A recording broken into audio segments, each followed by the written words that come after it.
All right, what is going on, everybody? What's up? My name is Austin Shaper, and this is a podcast where we explore the topics of UAP, the UFC, and World War III. We call it Mixed Martial Arts. Welcome, welcome. It has been a few days since I have recorded a new episode, but I do have some pretty interesting stuff to talk about today. Now, this is 3 episodes that I've talked about the UFO phenomenon in a row. That's not typically how I do it, but man, there's some good stuff to cover today, like some really good stuff. And I have to rewind it like a day or two ago. We were seeing a lot of hype on UFO Twitter saying, buckle up, there's going to be some sort of big news drop coming. And if you guys keep up with UFO Twitter at all, it's like a cesspool of overhyping and then things falling flat on their face. So I was not excited. I did not believe that anything significant was going to really drop. Supposedly, one of the sources of this hype was a show called The Good Show, if I'm not mistaken. I don't know the gentleman's name, but he claimed to be he was going to be releasing some sort of important information in regards to the UFO phenomenon that he said was going to definitely piss off the Pentagon. Now, when this article dropped, this is an article from the Daily Mail. When the article first dropped, when I read it, I was pretty disappointed because I'm not going to read the entire article to you guys, but it talks about a lot of the things that, like, if you, like me, have kept up with this phenomenon for quite some time now, you're like, this is not breaking news. This is stuff we have known for decades. I mean, it talks in the article about just one aspect of the article, talked about the fact that the government has at least 9 non-human intelligence craft in their possession, some intact, some not intact. Now, just to pause right there, that's not interesting to me because we've known that for so long, it's ridiculous. I mean, even if you go back to Bob Lazar's testimony in, 1989 or I want to say it definitely in the late 1980s, he specifically said that he saw 9 craft at Los Alamos or Area 51, whatever you want to call it. That was back in the 80s, and obviously they've recovered more craft since that time. What is that, like, can't do math, but like 30 something years ago or almost 30 years ago. So obviously, over 30 years ago, definitely. So obviously they were going to have recovered more craft than the 9 that they already had back in the 80s. So regardless, I didn't find that to be all that interesting, but I was actually wrong. So they talked about, let me just give you this brief synopsis from this guy on Twitter who talks about what the article says. I can put the article in the actual bio to this episode in the description so you guys can read it. It's from the Daily Mail. But he says, since 2003, this comes from the article, the Office of Global Access, OGA, a division of the CIA, of which we've never heard of, nobody that I know of in the UFO community has ever talked about the Office of Global Access, says a division of the CIA has been actively involved in retrieving alien spacecraft, according to, here it goes, sources. Doesn't name the sources. Goes on to say the U.S. government has reportedly recovered at least 9 non-human craft, including some from crashes, with 2 found completely intact. Says the CIA allegedly possesses a system capable of detecting cloaked UFOs, and specialized military units are dispatched to recover the wreckage as per the sources. So apparently this was, I think they said 3 sources within the CIA or one of the branches of government that gave them this information. Now, again, the 9 craft to me wasn't overly interesting because I already thought that, and I think most people who study this did. Where it does get spicy is, one, this Office of Global Access, of which we've never heard of before, apparently is the organization tasked with leading the charge on the recovery of these craft. It goes on to talk about Lockheed Martin being the contractor, the company who gets these craft, so they send out these specialists. I think they said like special forces. They listed a whole bunch of different agencies that could be the people who actually physically go and get these craft, and they give them to organizations. I don't know if it's just Lockheed Martin or if that's just one of the players, but supposedly they get these craft from this Office of Global Access, a branch of the CIA, goes and gets these craft, brings them to Lockheed Martin, and that's how they've been retrieving these for quite some time now. I thought this was a bummer. I saw a lot of people like overly excited about it, and I was like, what's the big news? Am I missing something? Like, we've known this for so long. Anybody who has studied this phenomenon knows this, that there's crash retrieval and recovery programs that exist, followed by reverse engineering attempts by compartmentalized groups of scientists and contractors, so on and so forth. We've known this. What's the deal? What am I missing? And then it goes on to name this gentleman His name is Doug Wolfe. It says Doug Wolfe helped set up the CIA's Office of Global Access in 2003 and served as its deputy director. He managed I cut off the thing on the screenshot. Something programs that deliver intelligence from the most challenging denied areas, according to a short biography published by a conference he attended in 2017. So apparently this Doug Wolfe guy is the one who is the head of this organization or who helped start it. So clearly, if anybody has some answers behind this, this is specifically the man that we would want questioned, that we would want brought forward to Congress or wherever the right place for him to go, pretty much anywhere except Aero, this gentleman should go, whether willing or unwilling, and have to testify what he's up to and what the government's up to in this Office of Global Access, what they're up to. Now, Tiny Claus on Twitter did a little deep dive on this Doug Wolfe, and it says Doug Wolfe, mentioned in the recent article on CIA involvement in UFO crash retrievals, is a senior fellow at the Potomac Institute. Dr. Jennifer Buss, the CEO of Potomac Institute, was a member of the NASA UAP Independent Study Team. So these guys have clear connections to the UFO phenomenon, and this, according to this article, with 3 supposed government sources. Now, we can go through the timeless argument of, can you trust anonymous sources, can you not? I say with a grain of salt you can. You always got to take it case by case, in my opinion. But if you look at what it is they're alleging, what it is they're talking about, would you want your name out there in the public? Pretty much the only whistleblower that we know to date in recent times who's come forward from the government, specifically from a high-ranking position that has gone public with their name, is David Grush, and that's because he filed a DOPS request. That's because he actually has an ongoing case because of the fear that he is experiencing due to the physical threats of violence and the reprisals he's faced in his career from coming out about this phenomenon. Everybody else comes out anonymously, and it's hard to blame them. So yes, we could argue back and forth about, can you trust an anonymous source from an article? I agree, and I think that, as I said, when I first heard this, I thought this was not all that interesting. I thought this was more of the same old crap. Okay, we know the Office of Global Access is the ones doing it. I suppose that's new. Certainly that's new. It's not all that interesting. But I was wrong, because now we're getting answers on specifically who's the head of this Doug Wolfe. And weirdly enough, a whole spiral of other events UFO-related are going on at the exact same time as this drop of this article by Daily Mail. So you guys have probably seen the news, the speculation and the rumor that the UFO amendment, the UAP amendment to the, National Defense Authorization Act, they're supposed to pass at the end of this year. The Senate passed it. It's getting held up by the House, I guess, by some Republicans. We talked about this in last week's episode. Mike Turner, who gets a paycheck, he's in the Senate in Ohio, gets a paycheck from Wright-Patterson Air Force Base, is helping to block this amendment, which was specifically supposed to not only give eminent domain of the craft and non-human materials and biologics, on and on and on, to the government, but it was also supposed to produce some sort of review board for us to be able to get UFO declassification through videos, so on and so forth, and knowledge of some of these special access programs that are running this whole shebang. Now, for this entire lead up to this, it seemed like there was very much so bipartisan support from both the Republicans and the Democrats that this was going to pass. Last minute, we get some greedy old corrupt political Republicans who want to block this from happening. Now, the obvious line of thinking would be, if there's nothing to see here, why on earth would you want to block this? We saw Mike Turner give an interview recently where he disparaged David Grush, talked about how he doesn't know what he's talking about, he has no evidence, so on and so forth. Clearly a shill for the government, clearly a shill for Lockheed, clearly a shill for Wright-Pat and all the other people who are covering this up. We know that. That's obvious. There's no reason why you would be opposed to this.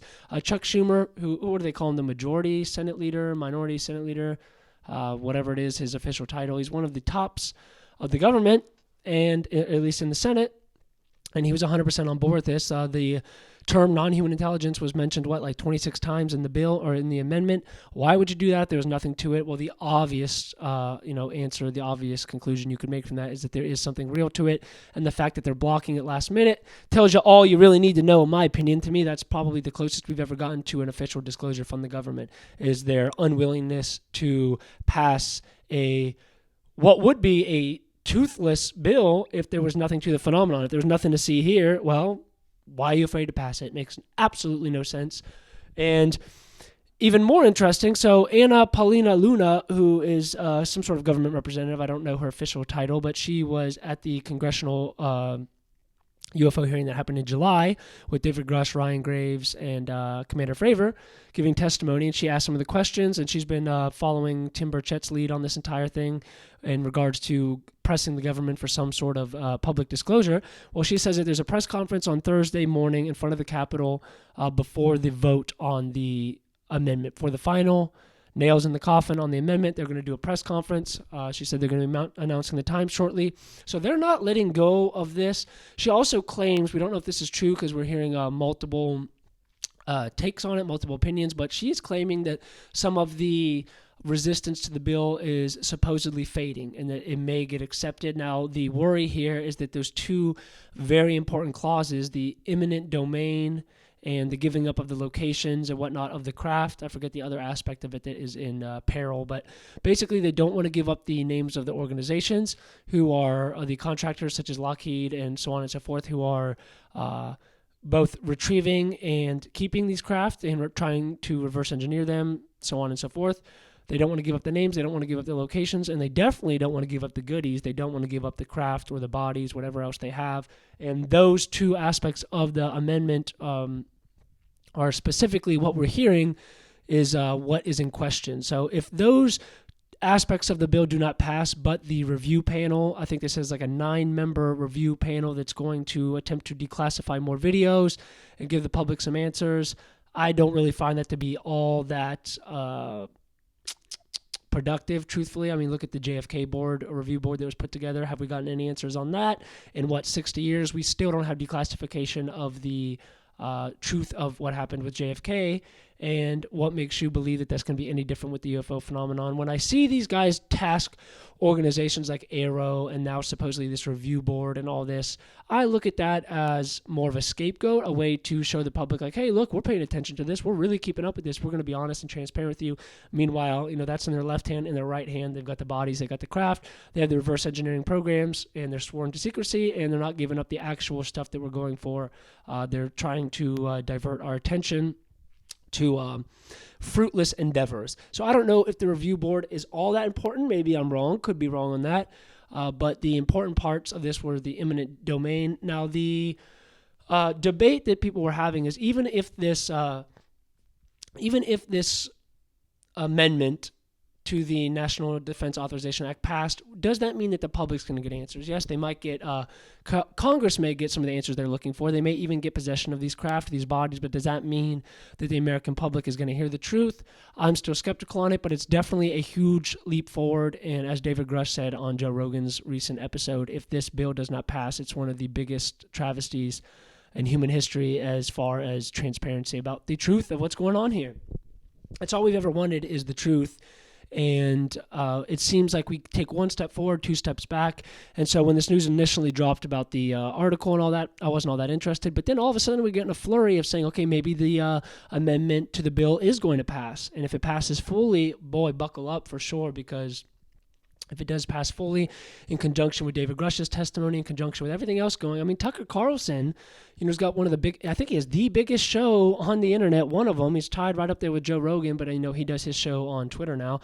But he did a segment yesterday, 18-minute segment, I want to say, with Tim Burchett about the UFO phenomenon, saying he talked to David Grush, so on and so forth, alleging the exact same stuff that we all have alleged, that the government has craft, they have bodies, they don't want to tell us why, and it's less likely that it's from the ontological shock of saying that people couldn't handle the truth, more likely that they want to cover up their own culpability, their own crimes, their own criminal history in regards to what they've hid from us and what they've done to hide this from us. That is the truth of the matter, although it's hard to say for certainty all the reasons why they keep this from us. It could be that they know that this non-human intelligence is up to something very malevolent, and they're afraid that we couldn't handle it, in conjunction with the fact that, maybe knowing that the government can't even protect us if they want to from this non-human intelligence. There obviously is a plethora of reasons, but if you look at the government's history and their notorious track for what they're normally covering for, it's for their own asses and to keep themselves out of criminal trouble, to hide everything from illegal funds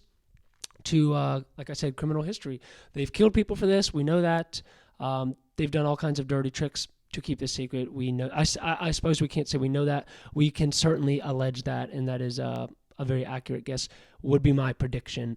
But it's very interesting because, like I said, the conjunction of all these things, you got Tucker going out about this, you got David Grush doing the biggest show in the history of the planet on Joe Rogan's podcast talking about this. You have this potential life of the amendment coming back to life. It may not be over. We thought it was over, did a whole episode complaining about it, might not be over. You got this Daily Mail article dropping where it looks like there's members of the government who are likely fed up with this secret. We obviously cannot put the entire government into one basket of eggs and say they all don't want disclosure. It's likely that just a very small fraction of the government does not want this to be revealed for, as I just said, probably covering for their own asses. It seems like a lot of other people are undermining the government where they can, not just David Grush, but others who are trying to do so anonymously, some that have come forward to Congress, so on and so forth, who really want this to come out to the public eye. So there's a lot going on right now that I do think merits your attention. And I find myself being pessimistic sometimes about the UFO community because they're just so overly optimistic. I swear, somebody can say anything regarding UFOs. They believe it 100%. They take it to the bank and they say disclosure is imminent, and they think they have more power than they do. Now, the flip side of that is I could be being overly pessimistic, and it does look like there's a lot of people, a lot of important people vying for disclosure right now. You've got Joe Rogan, you've got Tucker Carlson, you've got David Grush.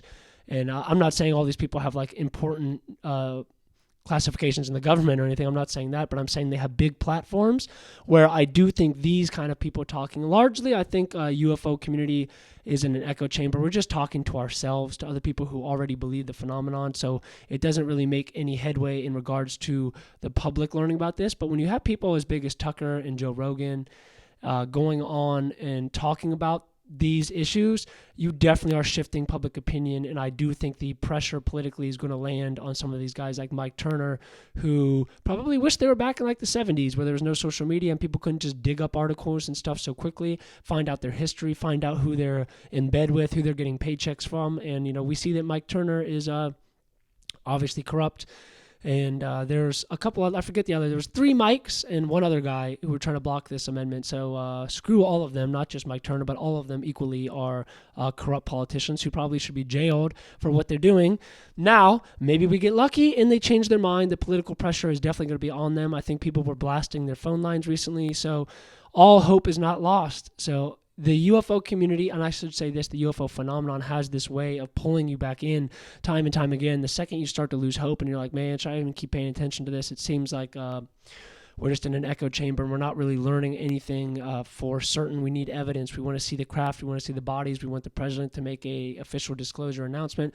We need something of significance to happen, not just to talk amongst ourselves. But it looks like we are making headway. We are. I mean, if you just rewind this thing 5 years ago, we didn't have any of this stuff to talk about. There was no, just look at this year. We had the congressional hearing that millions and millions of people saw. As I just said, we have Rogan talking about this, having David Grush on. We have David Grush, who, in my opinion, is the most credible government whistleblower we have had in recent memory. We've got a lot. We've got this potential bill, the Schumer amendment passing. Maybe. And we have so much going on that it looks like, I guess this is a little glass half full, but it does look like if we keep heading in this trajectory that the public pressure could, I guess, have an effect. And I don't think the government's going to squeal piggy on all of this. I just don't think they're going to tell us what they know. They're going to try to erase history. And even if they tell us what it is they know now, they're not going to tell us how long they've known. They're not going to tell us where they found out this information. I don't think we're ever going to hear that they're having interactions with these beings, or that this started, in the early 1900s, late 1800s. We just don't know. David Grush says he knows that we have craft even before the 1933 Italian crash that he talked about initially on his News Nation interview, which was the first interview he gave. So these guys have known about it for a long time. We don't know the truth of these beings' intent. We don't even know what they are. We don't know what to call them. Aliens, just, I guess we, categorize them as non-human intelligence. That's all you can do. But there's a lot going on, and I'm actually rather optimistic today. Now, I may make an episode tomorrow and being negative about it because this phenomenon is just so elusive, and we've been pursuing the truth of this for so many decades, since before I was born. And I have to say it does seem like we are getting much closer than we ever have before, and I do believe there is cause for optimism. Now, if you guys listen to my show, you probably know I am very reservedly skeptical of a lot of this. Like I always say, I know for one thing for 100% certain there is a truth to this phenomenon. There's a reality to it, and that's pretty much where I cut it off. I'm like, I don't know what it is. I don't know what it is, where it came from, how long it's been here, who knows what. I don't know anything past the point other than this is a reality that the government is hiding from us. But I can say optimistically, reservedly, that we are taking leaps and bounds forward. And it seems like, to play devil's advocate, I'm not one who believes the managed disclosure theory. I don't think the government is like planning this out to tell us. Even David Grush said as much. He said when he started to dig deep into this and ask other officials, like, do you guys have like a plan to release this, or have you been working on like how you break this to the public? And they pretty much said, no, we've kind of just always wanted to keep the secret. We don't really have any official plan to tell anybody. It's better in their interest to keep it secret. But it does look like, to play devil's advocate, there's too much going on. You got Rogan, Tucker Carlson, the amendment passing. You have David Grush. You've got so much stuff happening, and I'm sure I'm missing a few things. You got this article dropping with apparently 3 sources from the CIA. Now, some people are going to be skeptical of that. I think it's the caveat that you have to make is that when you're talking about something of this level of importance, hell yeah, if you're a whistleblower or you're currently working in the government, we know David Grush left because of this, but if you're currently in the government, you're not going to want to come out with your name, especially if this bill hasn't even passed yet. You don't really have protection. Now there's whatever that amendment or bill that passed last year that supposedly gave whistleblower protection to these guys. We don't know how accurate that is. We don't know the clauses on that or what could get somebody to be criminally liable for violating their NDA. We just don't know what we don't know. But to play devil's advocate, does seem like there's an eerie amount of things happening simultaneously. So stay tuned. I love talking about this stuff. I just kind of bounce back and forth of whether we're getting disclosure or not. I think that the overwhelming trajectory right now is that we're going to be getting some sort of answer. And I also could see a potential world where the government doesn't just... I could see the government, one, using this as a political tool to stay in office next year during the election, telling us something vague about these UFOs, that they do know that they're beings, something vague to kind of get our vote. I could see that. But I could also see one of these whistleblowers who, for example, the 3 who just squealed piggy to the Daily Mail article, I could see them releasing evidence, like a photograph or video, if they could get it out of the government's hands and release it, something that's undeniable. I could see that happening to kind of force the government's hand. So are we getting what we hear as catastrophic disclosure, which I take as the unreserved full truth coming out without the nice packaged and conditioned version that the government would like to give to us if they are forced to give it to us at some point? Or are we getting managed disclosure? I don't know, but I think we're getting something soon, guys. I would be surprised if by next year, sometime in 2024, leading up to the election, we haven't heard something of profound significance. Maybe I'm wrong, but I will be there to cover the whole thing as it unfolds and give you guys the honest truth, not the overly optimistic truth, but what I see as reality. And I always am open to being wrong, telling you guys I'm not an expert.